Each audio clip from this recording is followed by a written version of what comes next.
Darth Sidious is the greatest of the Sith Lords, but there are ancient powers that even he always feared. This is the story of Belia Darzu, Dark Lady of the Sith, and near destroyer of all life in the galaxy.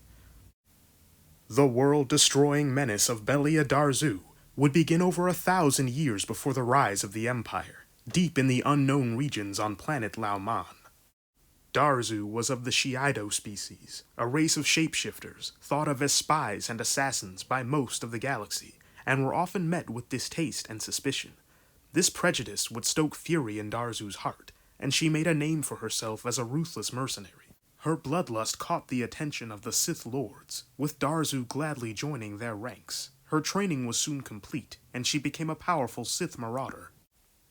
She would become known for the carnage she'd leave on the battlefield, growing stronger in the dark side with every life taken.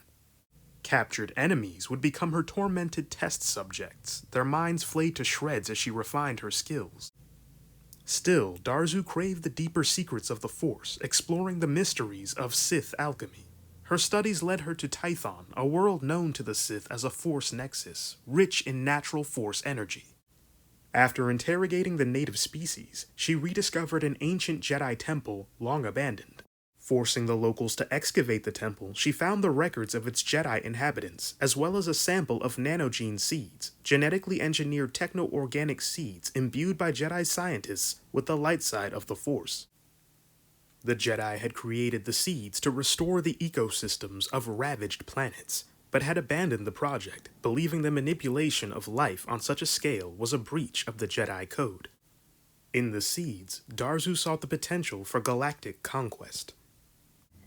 She applied her mastery of Sith alchemy to the Jedi's research, using Meku Deru, a Force ability that granted its wielder power over technology and machines. Through the power of the dark side, Darzu corrupted the seeds, twisting them into the first of the nanogene spores, perhaps the deadliest weapon ever known in the history of Sith alchemy. The corruption of the seeds would be the first known act of Meku Deru Vitae, the act of using the dark side to turn an organism into a mindless, contagious spawn of the Sith.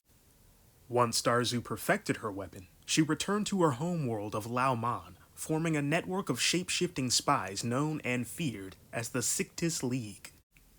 Soon she knew every secret in the Sith Empire, bribing or eliminating her rivals until she'd secured the title of reigning Dark Lord of the Sith. With an army of invisible spies and the Sith Empire behind her, Darzu unleashed her ultimate weapon. Within days, multiple Republic worlds faced epidemics of the nanogene virus. The dark side spores twisted every life form they infected, mutating them into horrifying monstrosities that would become known as the Techno Beasts. With her powers of mind control and her access to Tython's powerful Force nexus, Darzu took mental command of the Techno Beasts. But these powers would come at a cost. The nanospores infected her own living tissues. Her ability to shapeshift now became excruciating, and it required constant effort to keep the virus from consuming her fully. Entire civilizations were lost to the Techno Beast's rampage. The Republic, with aid from the Jedi, would fight to stem the tide of Sith-spawn mutants. So began the Sictus Wars, a 20-year conflict that would push the Republic to the brink of extinction. For 2 decades, the Jedi fought desperately against Darzu's ever-growing horde. Her armies could recoup their losses in a day, each dead techno-beast releasing millions of nanogene spores. Among the Sith, Darzu seemed unstoppable, the Jedi helpless to prevent the fall of the Republic.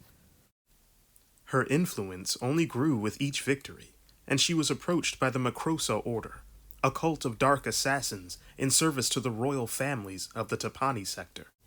Allying with the Sith Lord, the assassins would become her silent enforcers, eliminating any threat to her rule of the Sith Empire. As Darzu's fleet closed in on Coruscant, the Republic prepared itself for annihilation.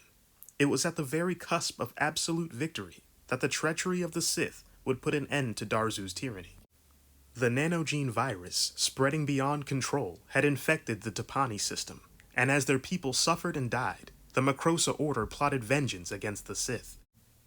Conspiring with Darzu's own apprentices, the dark side assassins infiltrated her fortress on Tython, poisoning her tea. As she died, her hive mind linked to the Metanocron mutants was snuffed out. The techno-beasts were reduced to mindless techno-zombies, and the Jedi rallied, pushing them back into the Outer Rim. The Sictus Wars would come to an end, but Darzu's legacy would still survive. Centuries later, Darth Bane, the last of the Sith, would journey to Tython, recovering a holocron she built, filled with the Dark Lord's knowledge. According to legend, the fate of this holocron is still unknown. 1,000 years later, Darth Sidious would recover Belia Darzu's lost journal. Yet he was always fearful of continuing her research, never truly knowing if he could control the power of Meku Deru Vitae. In the time of the Empire, he would suppress any information about the Sictus Wars, and the name Belia Darzu would become known only to a few in the galaxy.